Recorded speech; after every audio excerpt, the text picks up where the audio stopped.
In a quiet suburban neighborhood, the Homeowners Association, HOA, was excited about a new landscaping project proposed by a resident named Karen. What started as a community effort to beautify the area quickly spiraled into chaos when the street became a massive crater, leading to unexpected confrontations and laughter. Story. It all began on a sunny Saturday morning when Karen, an enthusiastic member of the HOA, presented her grand vision for the neighborhood, a community garden that would bring everyone together. The board members, eager to support her idea, decided that the best location for the garden was the quiet cul-de-sac where the street met the park. The only problem? The street needed to be temporarily closed for the project. Don't worry, it'll be just a few days of construction, Karen assured everyone, her eyes sparkling with excitement. We'll have a beautiful garden in no time. The HOA board, caught up in the enthusiasm, quickly approved the project, envisioning lush flowers and vibrant vegetables. They didn't think twice about the old pipes beneath the street or the drainage issues that had been ignored for years. As the work began, heavy machinery rolled in and the street was torn up. Residents watched in disbelief as their once smooth road transformed into a chaotic landscape of dirt and debris. It was clear that the ground was unstable, but Karen insisted it would be fine. "Trust the process," she declared. A week later, the situation took a turn for the worse. After a heavy rainstorm, the street didn't just flood, it collapsed, creating a massive crater that swallowed half the road. Cars were stranded and residents were furious. "Karen, what have you done?" shouted Mr. Thompson, an elderly neighbor, as he pointed at the gaping hole. "This is a disaster." Instead of taking the blame, Karen stood her ground. "It's an opportunity. We can turn it into a pond for the garden." The HOA board convened an emergency meeting. Tensions were high as members discussed how to handle the situation. "We need to fix this immediately," cried Mrs. Jenkins, the board president. "We can't just leave a crater in front of our homes." As complaints piled up, the board decided to hold a town hall meeting to address the residents' concerns. The community gathered, and as Karen spoke about her vision, the crowd erupted in laughter at the absurdity of the situation.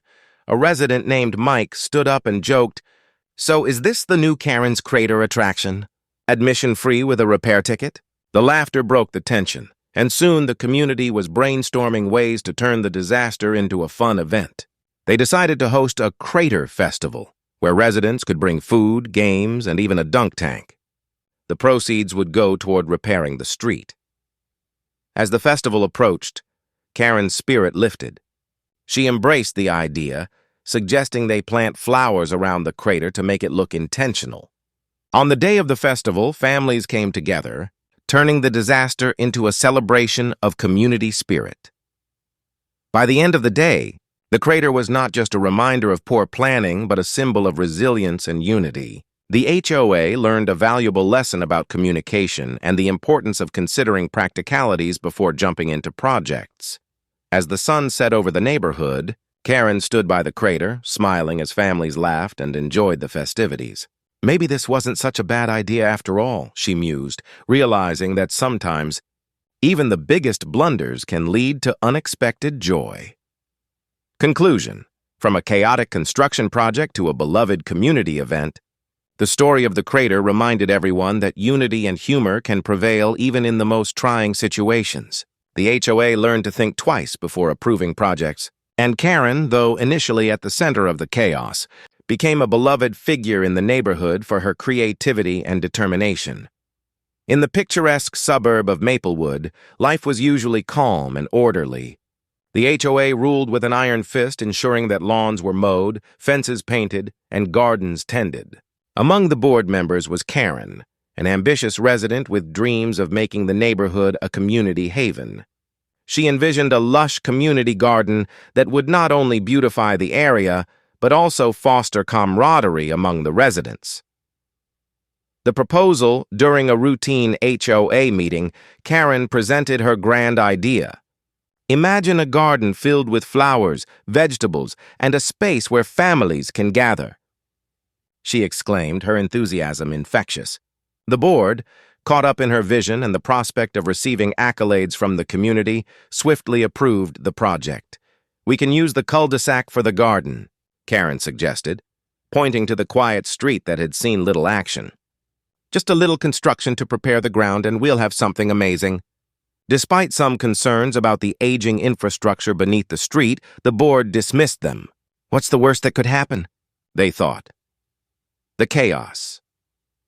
Begins as construction began, the neighborhood quickly transformed. Heavy machinery rumbled in, and the once peaceful street became a cacophony of noise and dust.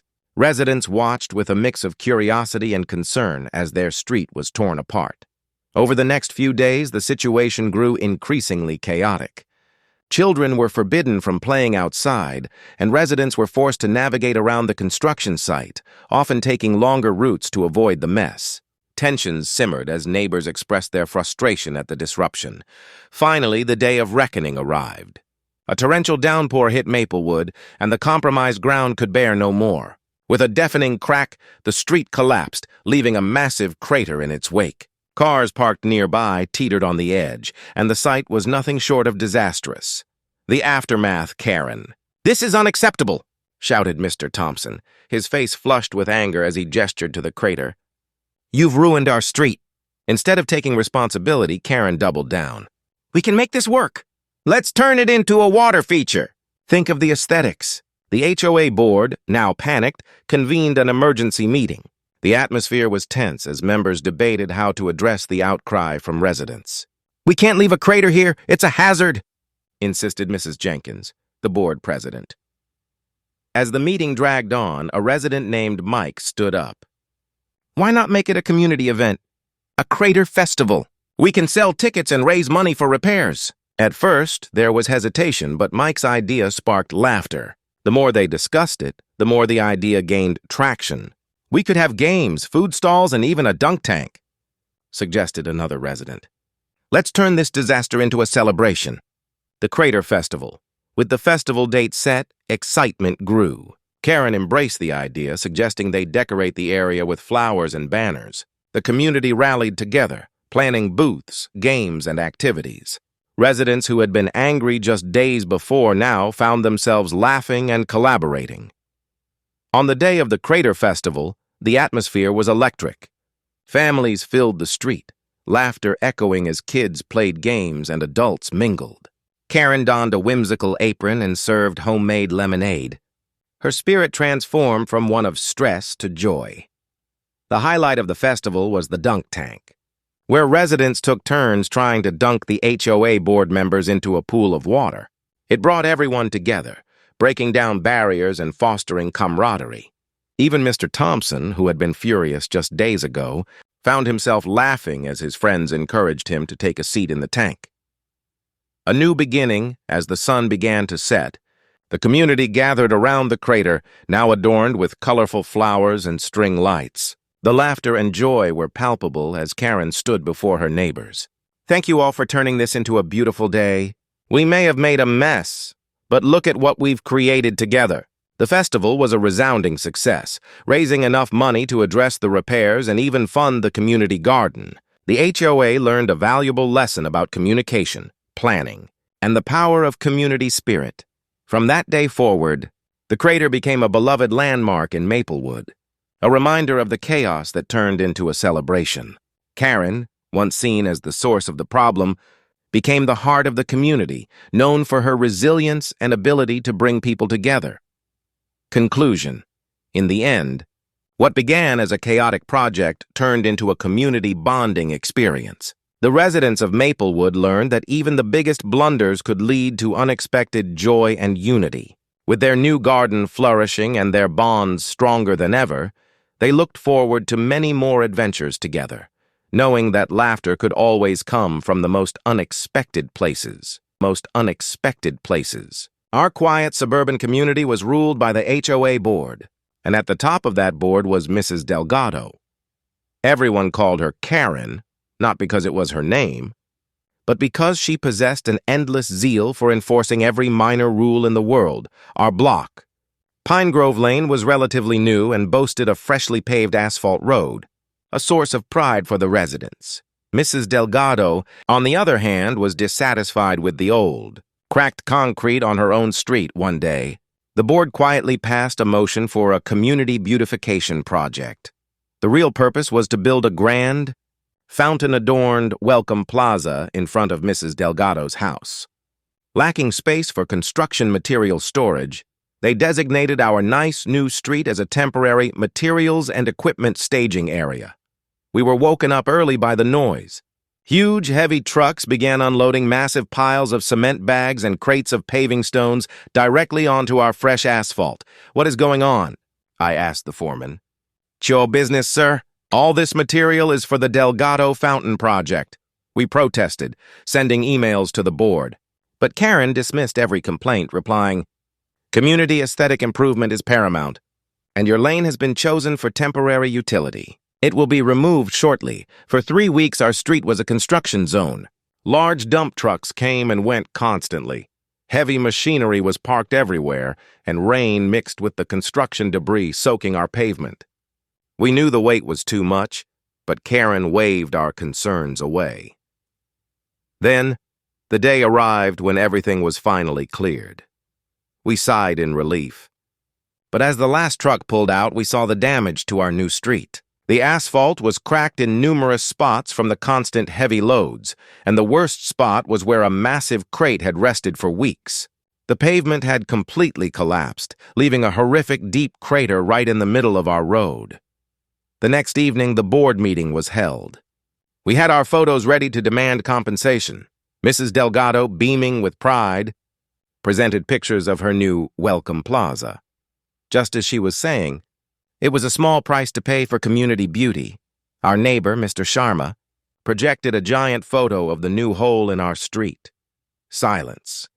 Mrs. Delgado's smile evaporated as she stared at the monstrous crater. "What? What is this? How could this happen?" she shrieked, as if she had never approved construction. "This is a safety hazard. Pine Grove Lane! This is utter negligence. Who is responsible for this?" I calmly spoke up. "Madam Delgado, this crater was created when your materials and your contractors' heavy trucks used our new road for 3 weeks, despite our warnings. You called it a beautification project, and now our road, not yours, has become a crater.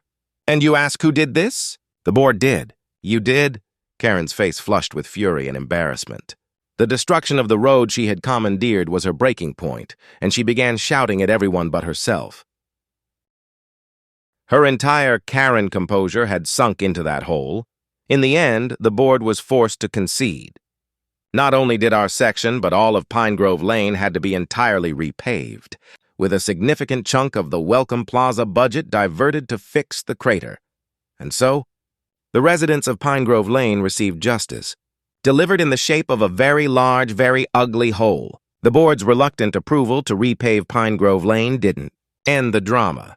It only elevated it to a new level. The special assessment, Mrs. Delgado, still fuming over her public humiliation, but refusing to admit fault, insisted that since the repair was an unforeseen catastrophic event, the cost could not come from the standard budget, which might inconvenience her planned landscaping upgrades.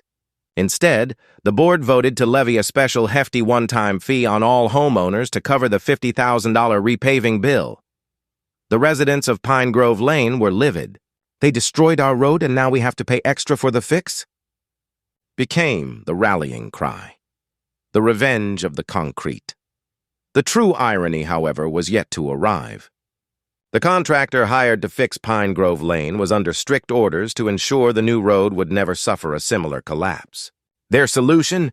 A road base constructed with a deeper, higher-grade asphalt mix and a network of hidden steel rebar reinforcement, essentially turning our quiet suburban street into a load-bearing monster capable of handling small tanks. The irony? When the crew finally arrived to build Mrs. Delgado's prized Welcome Plaza fountain, they discovered a major flaw in her initial planning. The ground directly in front of her home, where the plaza was to be built, had a high water table and was deemed too unstable to support a heavy stone fountain without extensive, prohibitively expensive concrete piling. The head contractor delivered the bad news right to her porch. "Ma'am, the ground here is mush. We can't put a 10-ton fountain here. It will sink in a year. Mrs. Delgado, a woman whose face was permanently set to a strained scowl after the crater incident, erupted. But where will I put the fountain? My grand design! The contractor, looking over at our newly reinforced street, gestured with a shrug. Well, your board just paid for the strongest street base in the entire community. Pine Grove Lane is the only place guaranteed to hold that much weight without sinking. The ultimate humiliation, the final perfect act of karma, unfolded 2 months later. After a furious, weeks-long battle, Mrs. Delgado was forced to abandon her plaza dream. Instead, the board, with a new, less Karen-dominated majority, decided that since the fountain had already been paid for, it would be installed on the only suitable spot, the large, sturdy end of Pine Grove Lane, a safe distance from where the original crater had been. Every day, Mrs. Delgado had to drive past a monument to her own folly, a beautiful, expensive stone fountain standing proudly on the street she had carelessly ruined. The residents of Pine Grove Lane never complained about the special assessment again. They considered the $50,000 well spent, as they not only got a fortified road, but also the daily pleasure of knowing Mrs. Delgado was forced to water her own beautiful, unwanted project on the very street she had tried to treat as a dumping ground.